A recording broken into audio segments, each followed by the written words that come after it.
I remember being around about 5, and I was in Sydney visiting my grandparents with my mother. At the bus stop there was this soldier. I just looked at this man and I thought, wow, that's what I'd like to be. I want to be a soldier. G'day, my name's Richard Brown, known as Shorty.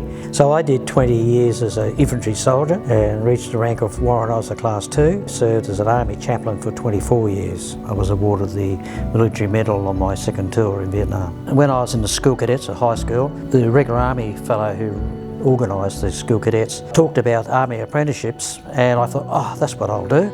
And so I asked my dad, and he was a bit reluctant, but I applied. And at the final interview, the medical officer said to me, how long since you've been that height? I'm not 5 foot, you see, I'm 4'11" and a half. And I said, since about 10 or 12, and he said, look, in the Army you wouldn't be able to have uniforms. And I said, yeah, but I wear cadet uniforms. And then he said, you wouldn't be able to keep up. Physically you would not be able to cope in the Army. And I said, oh, all right. And so that was how it was. When National Service came out, my father asked me had I registered, and I said no. And he said, why not? And I said, because I'm too short. He said, you've still got to register. So I did.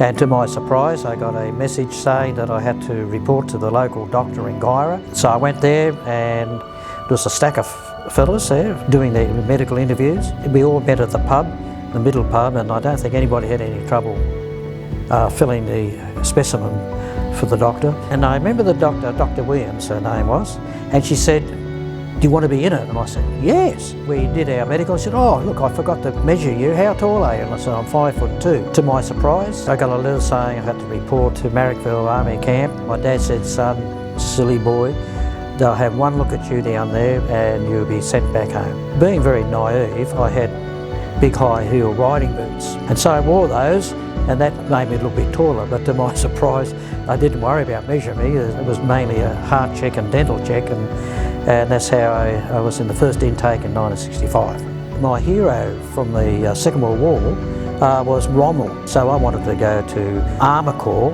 but at the allocation they said, well look, there's not enough vacancies, we've already got someone who's already trained going into that role. There was 11 of us from Inverell. We all went to high school together, and all of them bar one decided we all go to infantry. So I went back in and I said, I go to infantry. And so I was transferred to the Australian Infantry Corps, came up to Brisbane by train. I joined the 6th Battalion in September 1965.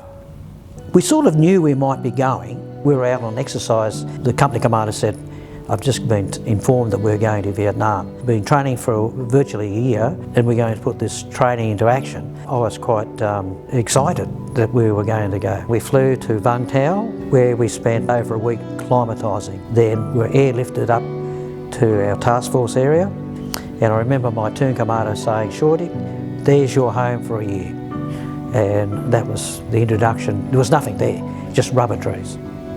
I remember being mortared the night before Long Tan. I was laying on the ground in my tent and hearing the mortars, and all of a sudden I realised that they were coming in and not going out. I grabbed my rifle and my webbing and jumped out of my tent and laid alongside my fighting pit. My mate, Terry Burstall, he was number 2 scout, and he grabbed his gear and he raced and jumped into the pit full of water.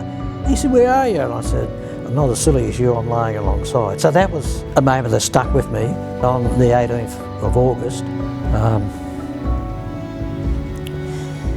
my company was sent out to relieve Bravo Company.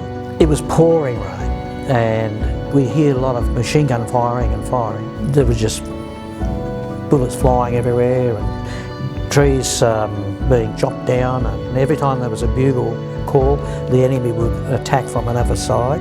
And I remember laying there thinking, what have I missed out on in life? Because I realised that we were on our own, we were running out of ammunition. And I thought, well, what am I going to miss out on? And the only thing I thought about was I'd never had sex before.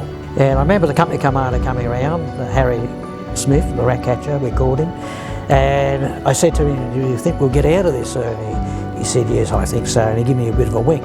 I was told to go to the company headquarters, and there was all this ammunition. I had no idea how they came there. And so I took some ammunition. Then we were told reinforcements coming.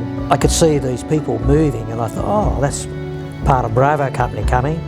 And then they did a sort of a turn, and then I realised they weren't in Bravo Company at all. They were the enemy coming to attack us. And then all of a sudden the APCs came and it was all quiet. We then picked up our wounded and some of the dead, put them in the APCs that were there, and we went down to an area on near the creek, Sudia Bay, which is a river. We stayed there overnight, and the next day we went back through the company area where our mates were, the ones who were killed, and we found 2 of our guys wounded and a couple of enemy. And then we spent the next 3 days burying them. Well, I went back the second tour as a section commander. I was wounded and came home. I bought a house for $1,200. My neighbour was a solicitor. He always had great parties. His first son was being baptised and I was going to get the barbecue ready, and my wife said to me, "You better go and change." I said, "Oh, no, I've got the barbecue." And she said, "It's a baptism and you will go." And I remember the priest holding Robert up like this, saying, "This child is the heir of the kingdom of God." And something inside me said, "And so are you." That was a bit confusing, and I got absolutely rotten drunk at the party. I went to sleep under my favourite rose bush. My youngest daughter got me and took me to bed. The next Sunday I just got up and went to the church by myself. During that service, when I took the bread and wine, suddenly I realised, and I invited God into my life. At that stage I was instructing at a recruit course for reservists out at Waco. I just felt God saying to me, "This is what I want you to do. I want you to be a chaplain." I went and spoke to my priest, and arrangements were made, and I started working at the Theological College in Brisbane, St Francis. I got a fellow, and he wrote a poem about Long Tan, and he sent it to me. I phoned him. I said, "Mate, I didn't know you could write poetry." And he said, "Well, mate, we didn't know you'd be a priest either." I have visited a lot of widows that have lost their loved ones in Afghanistan, and that's been very important to me, because experiencing being wounded and for the care that my wife had, I was able to repay. Vietnam Veterans Day, to me, it's a time where we can get together, and as we're getting older, more and more are dying. And so each year becomes more important because we may not see each other again.